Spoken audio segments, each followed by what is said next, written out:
Bonsoir. Good evening.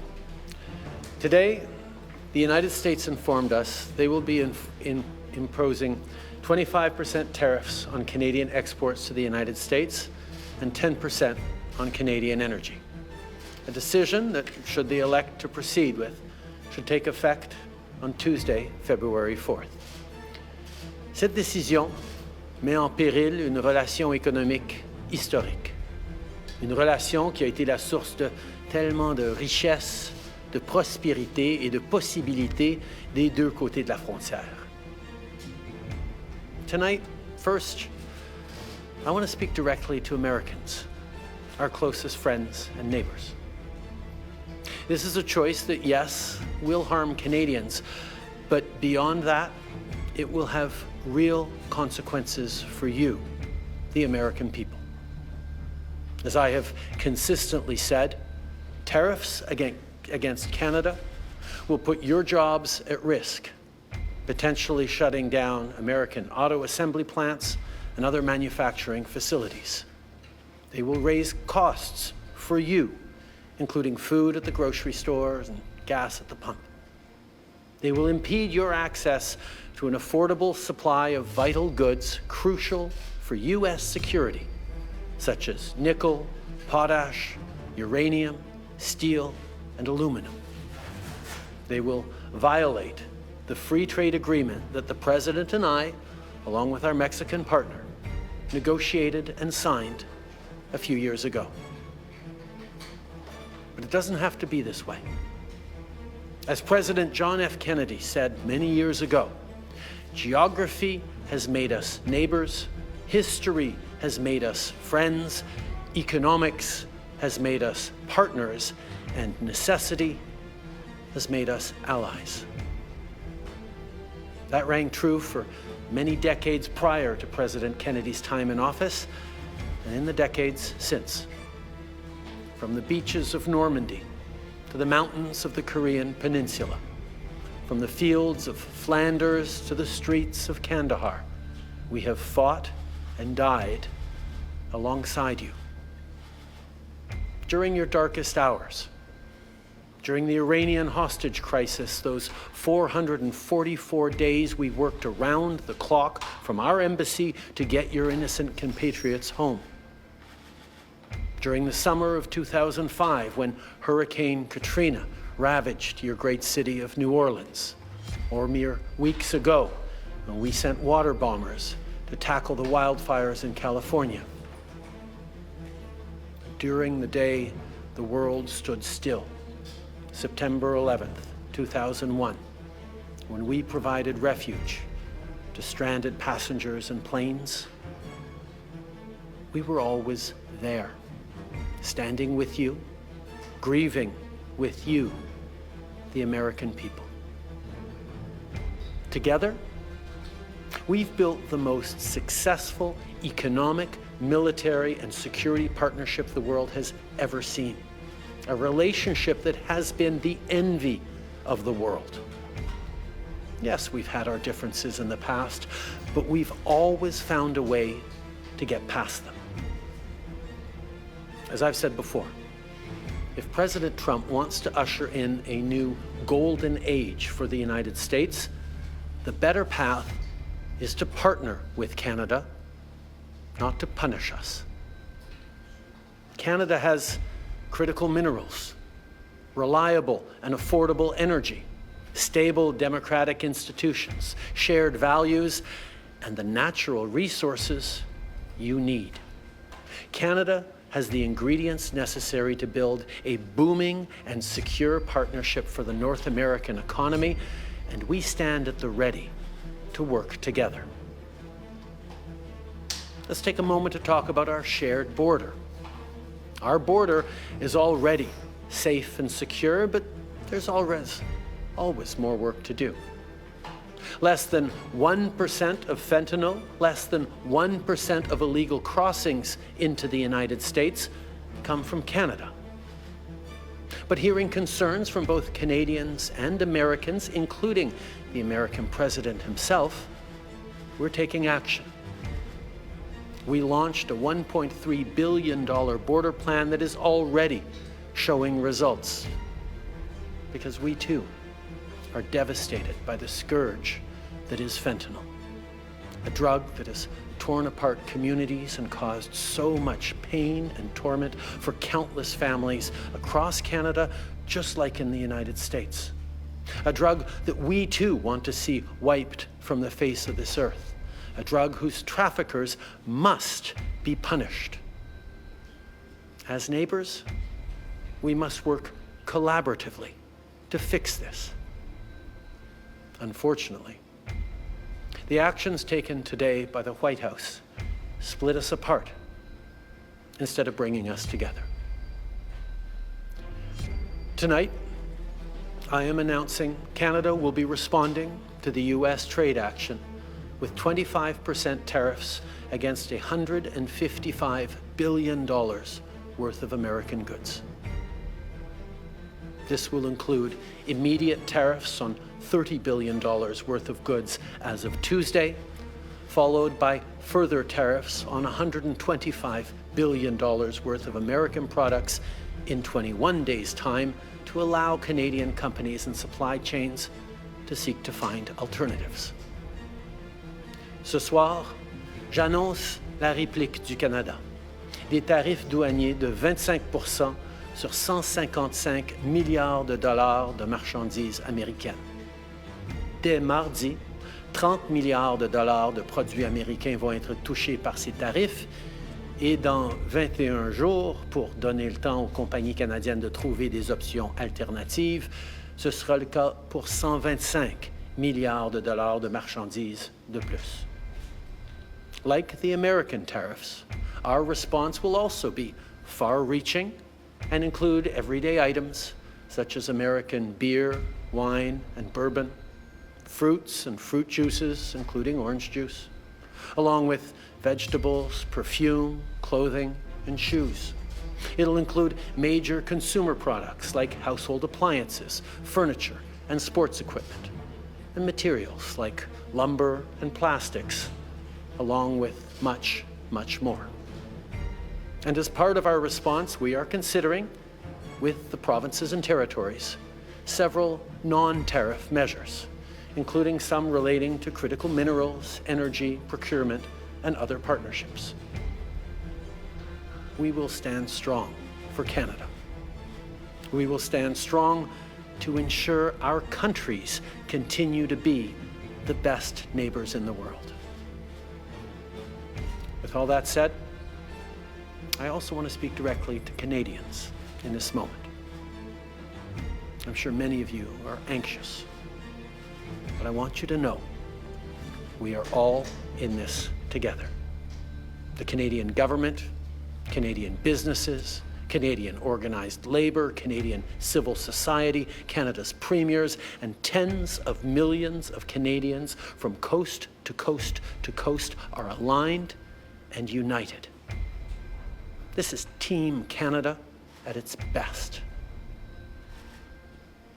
Plus tôt aujourd'hui, j'ai parlé avec les premiers ministres de toutes nos provinces et territoires. On est unis et solidaires. Ils ont tous appuyé notre approche. On est aussi alignés pour faire tomber les obstacles qui freinent le commerce entre nos provinces et territoires et rendre ça plus facile pour les consommateurs de choisir les produits de chez nous.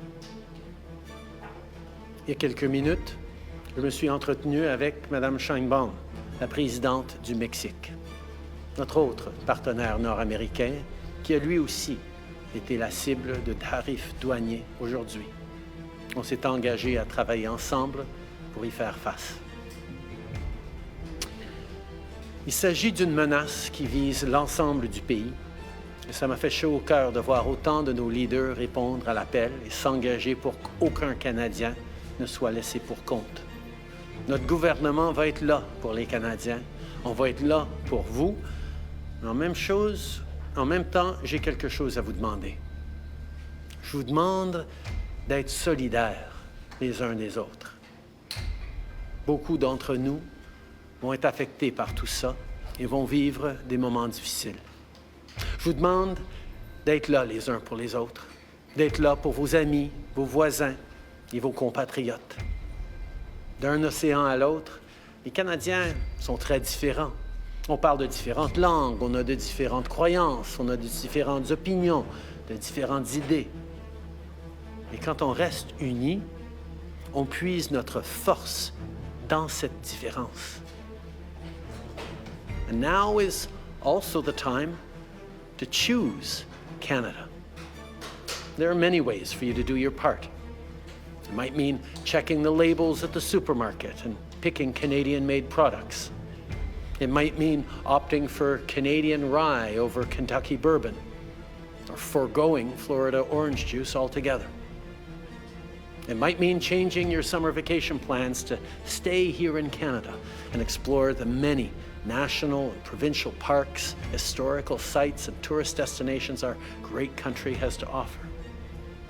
C'est le temps de choisir des produits d'ici et d'appuyer des entreprises d'ici, d'appuyer nos producteurs agricoles, nos manufacturiers, nos travailleurs, nos entrepreneurs, nos artistes. It might mean doing all of these things or finding your own way to stand up for Canada. In this moment, we must pull together because we love this country. We pride ourselves on braving the cold during the long winter months. We don't like to beat our chests, but we're always out there, waving the maple leaf loudly and proudly to celebrate an Olympic gold medal. On a notre propre identité, notre propre histoire et nos propres valeurs.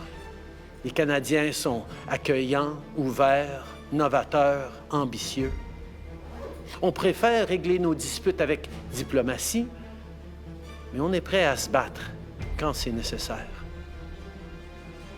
Canada is home to bountiful resources, breathtaking beauty, and a proud people who've come from every corner of the globe to forge a nation with a unique identity worth embracing and celebrating.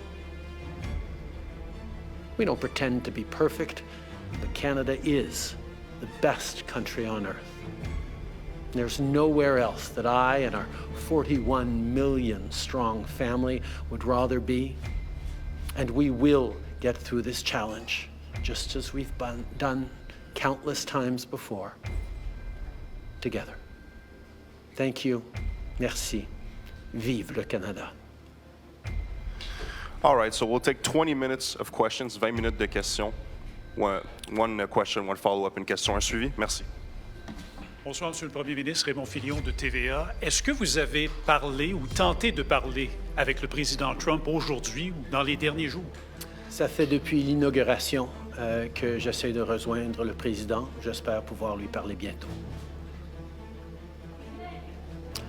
It's been since the inauguration that I've been reaching out to speak with Donald Trump. I hope to speak with him sometime soon.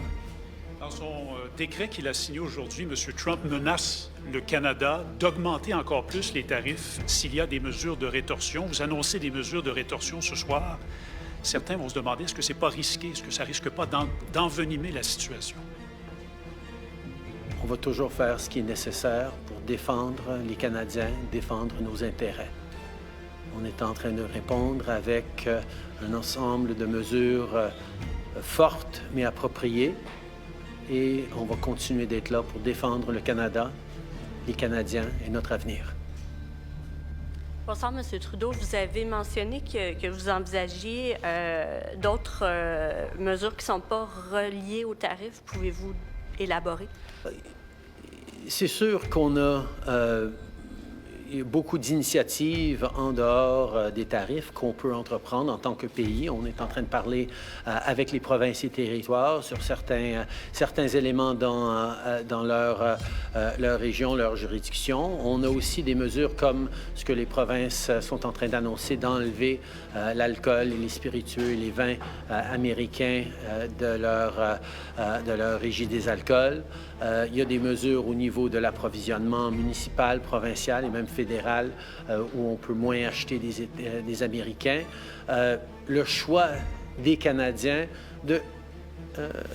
d'acheter des produits canadiens, de choisir des biens et des services du Canada et non américains, ça fait toute partie de notre réponse collective. Mais juste pour précision, est-ce qu'il est question peut-être de couper l'approvisionnement en énergie? Mais la deuxième question, c'était davantage sur le décret des Américains. Il n'est pas question là-dedans, il est question de la frontière, mais pas de la relation commerciale. Est-ce que c'est parce qu'il faut s'attendre à une deuxième vague de tarifs? Tout d'abord, ce qui est important quand on va regarder différentes façons de répondre ou de mettre encore plus de pression sur les Américains pour reculer sur les mesures qui sont de l'avant, on va s'assurer qu'il n'y ait aucune région du pays, aucune industrie qui va porter un plus large fardeau, un plus lourd fardeau que d'autres régions. On sait qu'il y a certaines industries, dont l'industrie pétrolière, qui ont un grand impact aux États-Unis, mais on va s'assurer que toute réponse qu'on va faire va être équitable à travers le pays, parce qu'on ne veut pas que ce soit seulement une région ou une partie du pays qui paye le plus pour défendre tous les Canadiens. Et c'est quelque chose, un principe sur lequel tous les premiers ministres sont d'accord.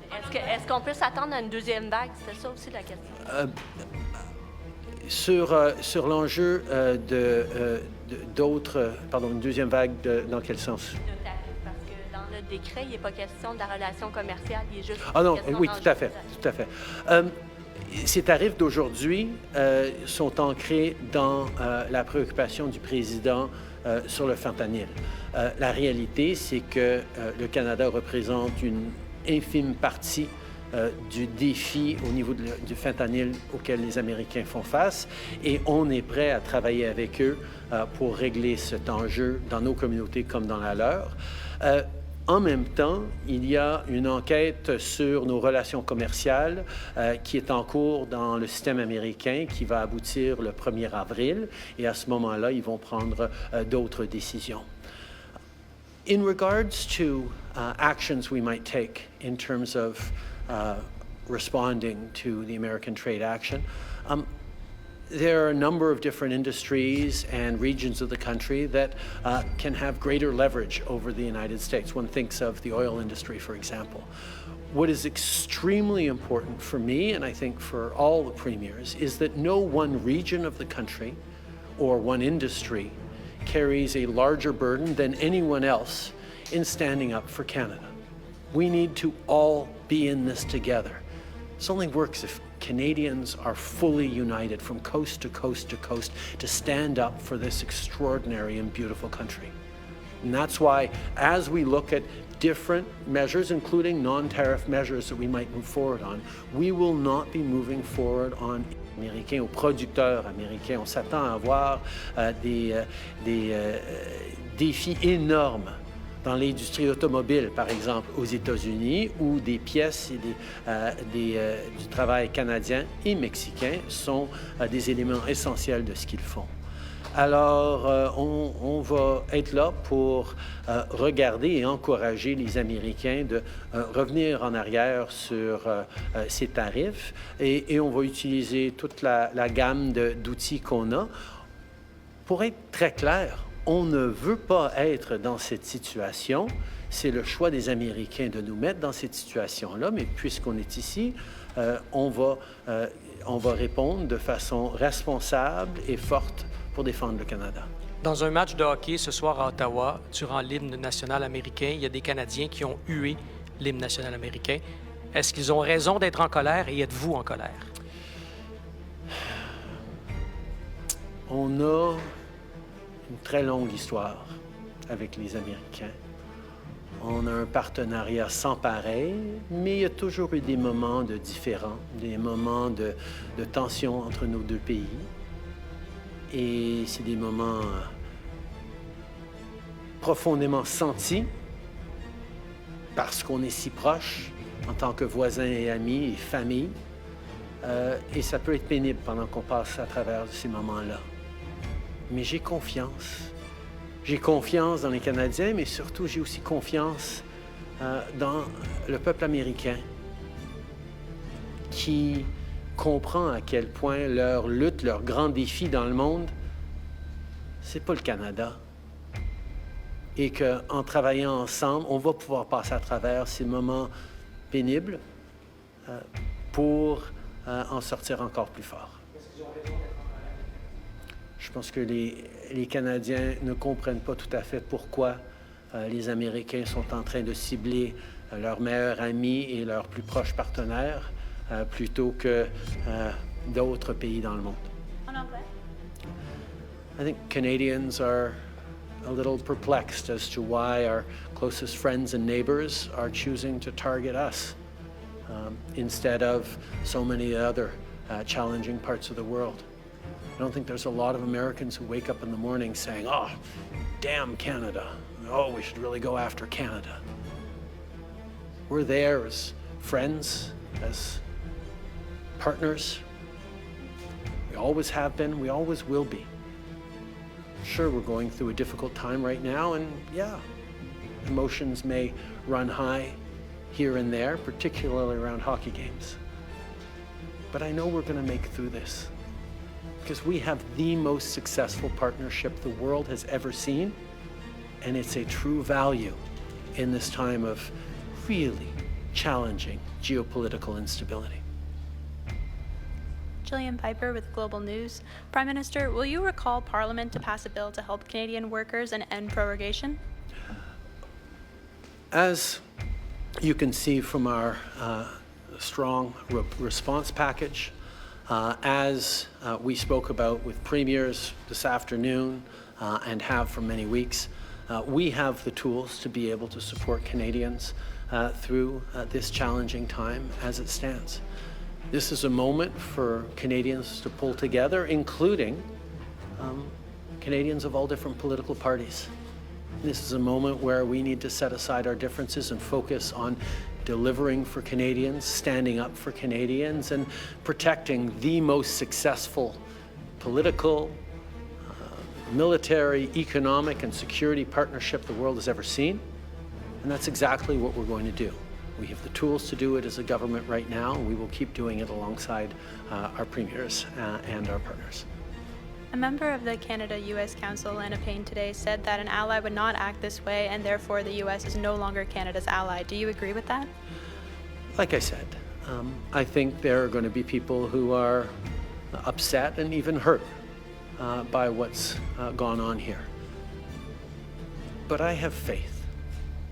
I have faith in Canadians, but I also have faith in the friendship between Canada and the United States. It has gone through challenging times before, but we always make it through because we've been able to count on each other for over 150 years, and we will continue to be able to do that long into the future.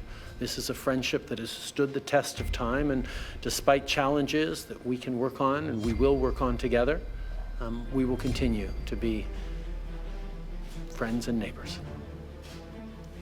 Prime Minister, you said earlier that you're not going to move forward on measures that would further divide the country. Does this mean that blocking energy exports is fully off the table?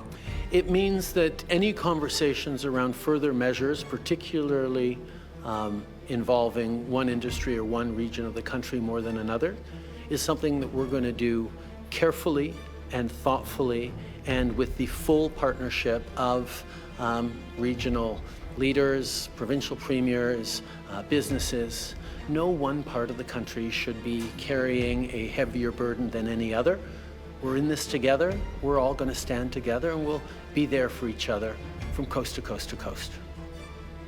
And President Trump said in the executive order that it's about the border and fentanyl. Do you think that this is what it's about? We have one of the strongest, more secure borders in the world between Canada and the United States. As I said, less than 1% of fentanyl going into the United States come from Canada. Less than 1% of illegal migrants going into the United States come from Canada. That doesn't mean there isn't more to do. And that's why we've invested $1.3 billion in strengthening our borders. And we're seeing over the past number of weeks, past couple of months, the numbers significantly decrease at the border already. We are making progress in working together, including sending joint teams over to China to talk about the precursor chemicals that get developed into fentanyl all across North America. There are things that we can and must do together, and I understand the preoccupation the American president has with fentanyl deaths. We share those preoccupations. We've seen far too many communities across our country devastated by toxic drug supplies, by fentanyl, by opioid addictions. We have taken action over the years, but we're happy to do even more with the United States to counteract this horrific tragedy. That's why we have committed to doing even more and working alongside. But this trade action against Canada is not the best way we can actually work together to save lives. Good evening, Prime Minister. Stephanie Taylor with the National Post. What does it tell you about your relationship with President Trump that you've been trying to get a hold of him and he hasn't been speaking with you? I think this is a time where we've all remarked on just how active President Trump has been in engaging with a wide range of topics in his first weeks in office. As you all know, I've had many good and substantive conversations with President Trump over the past months, where we've highlighted the work that we can do. Our ministers and officials have been engaging, in many cases like today, multiple times a day with their counterparts to talk through these issues, to move forward on areas of mutual concern. We will continue to engage, and I will continue to be there to work with President Trump as we've worked together in the past. We've worked together to solve some pretty challenging issues over the years. I look forward to doing that again. Je pense qu'on peut souligner à quel point le président est extrêmement actif avec beaucoup de différents enjeux sur sa table. Ça fait plusieurs mois que j'ai eu beaucoup de conversations avec lui sur les enjeux dont on est en train de discuter aujourd'hui. Il sait très bien mes positions et en même temps, les ministres sont extrêmement actifs à être engagés avec leur contrepartie américaine, compris plusieurs fois chacun aujourd'hui, pour souligner le travail que nous pouvons faire. Alors, il faut se souvenir que moi et le président, nous avons réglé de grands enjeux dans le passé et je suis toujours prêt à le faire encore une fois. But if you can't get a hold of President Trump on a day as consequential as this, when it really matters, can Canada have a productive relationship with President Trump and the Trump administration moving forward? As I've said, we have had a very effective and constructive series of conversations throughout the American administration. We'll continue to. I look forward to speaking with President Trump in the coming days and weeks. This is something that matters, but we've solved big issues before and we will solve them again. Last question, dernière question, s'il vous plaît. Thanks for taking our questions. Raisa Patel, the Toronto Star. When did you first learn that President Trump intends to increase tariffs if Canada retaliates, and how has that changed your strategy? I think Canadians understand that we need to respond to this. We need to respond in a way that is appropriate, that is measured but forceful, and that meets the moment. We're certainly not looking to escalate, but we will stand up for Canada, for Canadians, for Canadian jobs. We will also continue to do more together with the United States to counteract the scourge that is fentanyl. We will continue to work on growing our economies together, on creating jobs and competing with the rise of non-market economies around the world. We can and will do things together, and that is my focus. My job is to stand up for Canadians. That's exactly what we're doing. But we're also standing up for the relationship between Canada and the United States, which, as I've said, is the most successful partnership and friendship the world has ever seen. You're dealing with the U.S. administration that says, there's nothing that you can do to stop this. We're not looking for any concessions. So do you see any conceivable way out of this because of that? The coming weeks will be difficult for Canadians, and they'll be difficult for Americans. The level of cooperation, the level of effective partnerships between our two countries that have been established over decades and generations means that this trade action